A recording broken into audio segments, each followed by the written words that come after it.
ও বাবা, পাঁপড়টা উড়ে যাচ্ছে বলে আবার ঠিক করে রাখলো। বলো হ্যাঁ, খাও খাও, আমাকে তো কাজ করতে হবে ঘরে। রান্নাঘরে কি এখানে শুধু বসে থাকলে তোমার কাছে হবে? ঘরে কি কোনো কাজ নেই আমার?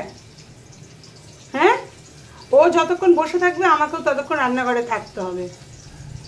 আর বেশি সময় কিন্তু আমার চিঙ্কুই বসে থাকে, অনেকক্ষণ ধরে বসে থাকে ও। আর দেখো আমি ওদিকে গেছি বলে ডাকছে, বারবার ডাকছে আমাকে, আর কোনো কথা নেই। এবার যাই বাবা, ঘরে কাজ করি। শোনা শোনা, ঘরে কাজ করি।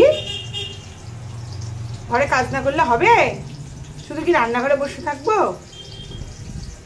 হ্যাঁ হ্যাঁ হ্যাঁ, দেখো আমি নাকি শুধু রান্নাঘরে বসে থাকবো, তাহলে কি করে হবে?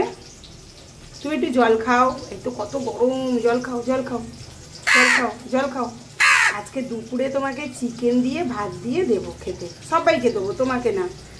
চিঙ্কুকে দেবো, পিঙ্কুকে দেবো, মহারাজকে দেবো, আরো সবাইকে দেবো। তোমরাই দেখো, ও কিন্তু এখন কিচ্ছু খাবে না, ও শুধু গল্প করবে আর আমি এখানে দাঁড়িয়ে থাকবো।